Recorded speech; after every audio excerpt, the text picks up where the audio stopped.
Chapter 4. Tweedledum and Tweedledee.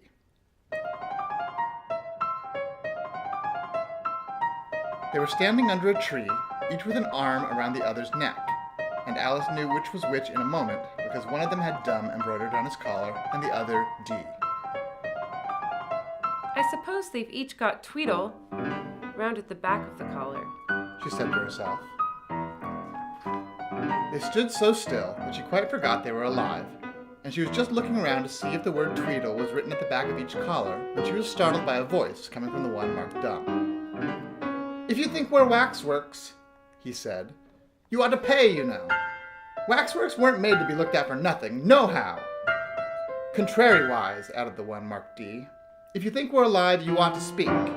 I'm sure I'm very sorry, was all Alice could say, for the words of the old song kept ringing through her head like the ticking of a clock, and she could hardly help saying them out loud. Tweedledum and Tweedledee agreed to have a battle, for Tweedledum said Tweedledee had spoiled his nice new rattle. Just then flew down a monstrous crow, as black as a tar barrel, which frightened both the heroes so they quite forgot their quarrel. "I know what you're thinking about," said Tweedledum, "but it isn't so, nohow. Contrariwise," continued Tweedledee, "if it was so, it might be, and if it were so, it would be, but as it isn't, it ain't. That's logic." I was thinking, Alice said very politely, which is the best way out of this wood.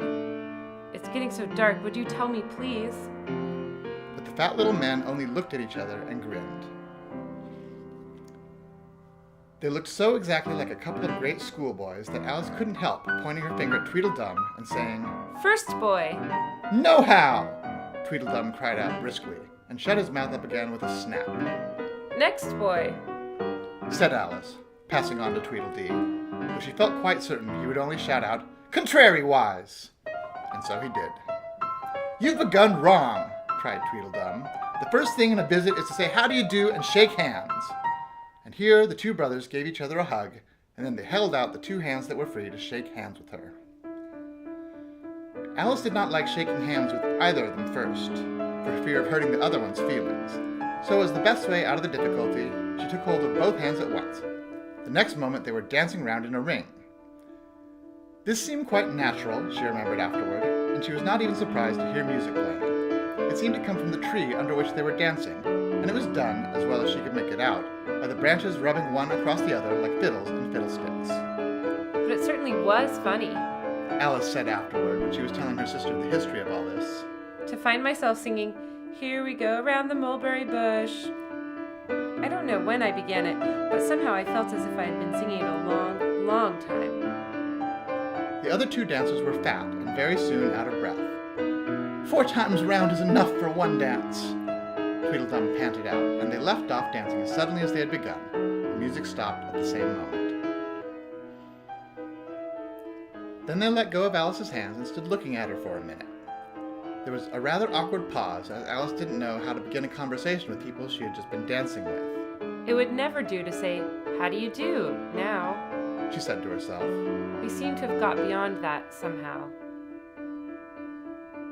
"I hope you're not much tired," she said at last. "Nohow, and thank you very much for asking," said Tweedledum. "So much obliged," added Tweedledee. "You like poetry?" Yes, pretty well. Some poetry," Alice said doubtfully. "Would you tell me which road leads out of the wood?" "What shall I repeat to her?" said Tweedledee, looking around at Tweedledum with great solemn eyes, and not noticing Alice's question. "The Walrus and the Carpenter is the longest," Tweedledum replied, giving his brother an affectionate hug. Tweedledee began instantly. "The sun was shining—" Here Alice ventured to interrupt him. "If it's very long," she said as politely as she could. "would you please tell me first which road?" Tweedledee smiled gently and began again.